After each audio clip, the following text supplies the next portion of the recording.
සතුටු කඳුළු තමයි මීට කඳුළු අවුරුදු 2කට කලින් අඬාගෙන අපේ ගෙදරට ගුරු ගෙදරට ආපු අපේ දූපුතුන් අද මේ ගුරු ගෙදරට කරලිය තම හැකියාවන්ගෙන් අතික්‍රමණය කර තිබීම. ඒක තමයි ඉතින් අපේ සතුට.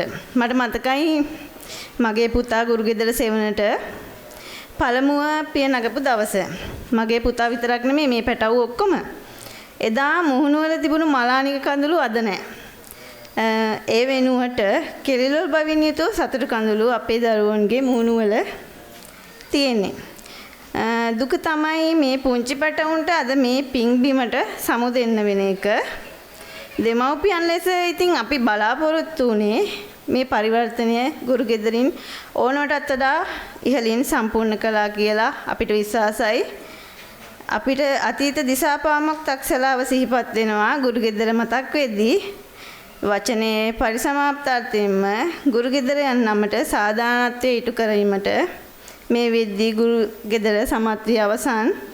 ඉතින් පෙර පාසල් සංස්කෘතියේ ගුරු ගෙදර යනු වෙනමම සන්නාමයක්. අනාගත ලෝකයට අවශ්‍ය දරුවන් නිර්මාණය කරන දෙමව්පියන්ගේ වගකීම රොබෝල තනීම නෙමෙයි. චින්තන බුද්ධියෙන් යුතු කුසලතාවෙන් යුතු දරු පරපුරක් අනාගතයට මේ ශ්‍රී ලංකා මාතාවට අවශ්‍යයි නූතන ලෝකය සමග ඉදිරියට යන්න. මම දැක්ක අපේ ගුරුතුමිය සහ පරිපාලන එය මනාව සිදු කරන ආකාරය පරිපූර්ණ දරුවෙකු වීමට ඇත්තටම අවශ්‍ය දැකපුරුද්ද, කලපුරුද්ද, පළපුරුද්ද.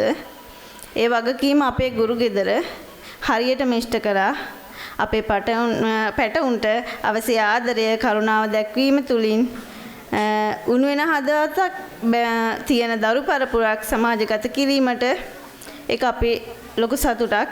එහෙනම් මං හිතනවා මගේ කතාව මීට වඩා දික් කරන්න කාලය නෙමෙයි කියලා.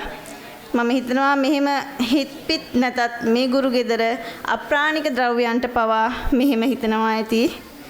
නිල් තන පලෙසෙහි ගැටුණු දෙපාවයි කෝල හැඟුම් කෙලි කවට සිනාවයි මල් නැටුමයි කලගෙඩි නැටුමයි මගේ දැස තුල යලිත් ඇඳේවිද.